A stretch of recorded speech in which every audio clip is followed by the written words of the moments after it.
ನಮಸ್ಕಾರ ಆತ್ಮೀಯ ಆರೋಗ್ಯ ಆಕಾಂಕ್ಷಿಗಳೇ, ನಾನು ನಿಮ್ಮ ಆಯುರ್ವೇದ ವೈದ್ಯ ಡಾಕ್ಟರ್ ನಾಗರಾಜ್ ಎಸ್ ಅಂಗಡಿ. ವೆರಿಕೋಸ್ ವೇನ್ ಸಮಸ್ಯೆ ಇವತ್ತಿನ ದಿನಗಳಲ್ಲಿ ಹೆಚ್ಚುತ್ತಿರುವುದು ಭಾಳ ಆಘಾತಕಾರಿಯಾಗಿರ್ತಕ್ಕಂಥ ವಿಷಯ ಆಗಿದೆ. ಆದರೂ ಅದಕ್ಕೆ ಸೂಕ್ತ ಔಷಧಿಗಳೂ ಇಲ್ಲದೆ ಸೂಕ್ತವಾಗಿ 100ಕ್ಕೆ 100 ಒಳ್ಳೆಯ ಫಲಿತಾಂಶವನ್ನು ನೀಡಲು ಶಸ್ತ್ರಚಿಕಿತ್ಸೆಯು ವಿಫಲವಾಗಿರುವ ಒಂದು ಸಂದರ್ಭದಲ್ಲಿ ಆಯುರ್ವೇದದ ಸಂಜೀವಿನಿ ವಿದ್ಯೆಯಂತೆ ಆಯುರ್ವೇದ ಬಹಳ ವಿಶೇಷ ಮತ್ತು ವಿಭಿನ್ನ ರೀತಿಯಲ್ಲಿ ಒಳ್ಳೆಯ ಫಲಿತಾಂಶವನ್ನು ನೀಡ್ತಾ ಬಂದಿದೆ. ಅದಕ್ಕೆ ಭಾಳಷ್ಟು ಉದಾಹರಣೆಗಳು ನಮ್ಮಲ್ಲಿ ಕಾಣ್ತದೆ. ಇವರು ಕೂಡ ಶಸ್ತ್ರಚಿಕಿತ್ಸೆಯನ್ನು ಮಾಡಿಕೊಂಡು ಸುಮಾರು ಎಷ್ಟು ವರ್ಷ ಆಯಿತಮ್ಮ? 2 ವರ್ಷ ಆಯಿತು. 2 ವರ್ಷ ಆದಮೇಲೂ ಕೂಡ ಮತ್ತೆ ವೆರಿಕೋಸ್ ವೇನ್ ಜಾಸ್ತಿ ಇದೆ.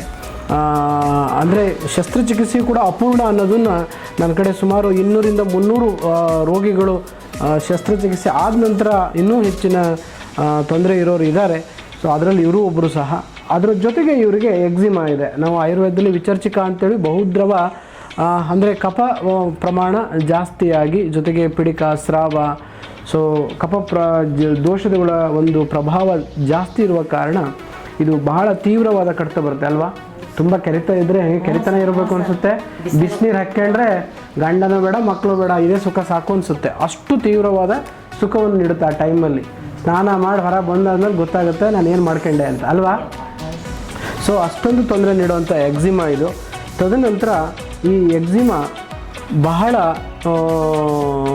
ಕಾಟವನ್ನು ಕೊಡೋದಂತೆ. ಸ್ವಲ್ಪ ಮೊಸರು ತಿಂದರೆ ಸಾಕು ಜಾಸ್ತಿ ಆಗುತ್ತೆ, ಒಂದು ಬಾಳೆಹಣ್ಣು ತಿಂದರೆ ಸಾಕು ಜಾಸ್ತಿ ಆಗುತ್ತೆ, ಒಂದು ಹುಳಿ ಮೊಸರು, ಒಂದು ಹುಳಿ ಮಜ್ಜಿಗೆ ಒಂದು ಲೋಟ ಕುಡಿದ್ರೆ ಜಾಸ್ತಿ ಆಗುತ್ತೆ.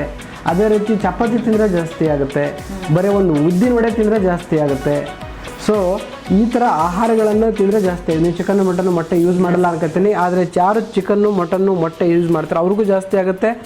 ಹಾಲಿನ ಪ್ರಾಡಕ್ಟ್ ಯಾವುದೇ ತಗೊಳ್ಳಿ, ಅದರ ಜೊತೆಗೆ ಮೀನಿನ ಒಂದು ಆಹಾರವನ್ನು ಅವತ್ತು ಅವರು ಉಪಯೋಗಿಸಿದರೆ ಇದು ದ್ವಿಗುಣಗೊಳ್ಳುತ್ತೆ ಅಂದೇ ಅವತ್ತೇ, ಮತ್ತು 2ನೇ ದಿನ ಅಲ್ಲ ಅಂದೇ. ಹಾಗಾಗಿ ಹಿರಿಯರು ಹೇಳ್ತಾ ಇದ್ದರು, ಹಾಲಿನ ಒಲೆ ಮೇಲೆ ಮೀನಿನ ಅಡುಗೆ ಮಾಡಬಾರ್ದು, ಮೀನಿನ ಅಡುಗೆನ ಮಾಡಿರೋ ಒಲೆ ಮೇಲೆ ಹಾಲು ಕಾಸಬಾರ್ದು ಅಂತ. ಅಂದರೆ ಅಷ್ಟೊಂದು ಒಂದಕ್ಕೊಂದು ಅವು ಆ್ಯಂಟಾಗೋನಿಸ್ಟ್, ಅಂದರೆ ವಿರುದ್ಧವಾಗಿರ್ತಕ್ಕಂಥ ಆಹಾರಗಳು.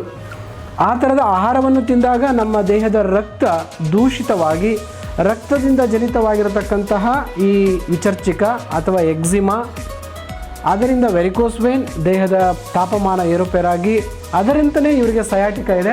ಸೊಂಟದಿಂದ ತೀವ್ರವಾದ ಕಾಲು ನೋವು, ಎಳೆತ ಬರುತ್ತೆ. ಇವೆಲ್ಲವೂ ಕೂಡ ಪಿತ್ತಜ ಶೋಥ ಅನ್ನುವ ಒಂದು ಬ್ರಾಡ್ ಸ್ಪೆಕ್ಟ್ರಮ್ ಡಯಾಗ್ನೋಸಿಸನ್ನು ಮಾಡಿ ನಾನು ಇವರಿಗೆ ಚಿಕಿತ್ಸೆ ಮಾಡ್ತಾ ಇದ್ದೇನೆ.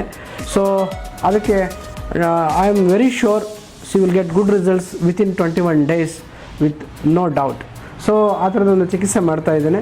ಸೊ ನಿಮ್ಮೆಲ್ಲರ ಒಂದು ಶುಭ ಹಾರೈಕೆ ನಮ್ಮ ಆರೋಗ್ಯ ಆಕಾಂಕ್ಷಿಗಳ ಮೇಲೆ ಇರಲಿ, ಅವರು ಬೇಗ ಗುಣಮುಖ ಆಗಲಿ ಅನ್ನೋದನ್ನು ನಮ್ಮ ಆಶಯವನ್ನು ವ್ಯಕ್ತಪಡಿಸ್ತಾ ಮುಂದಿನ ಚಿಕಿತ್ಸೆಗೆ ನಾವು ಹೋಗ್ತಾ ಇದ್ದೇವೆ.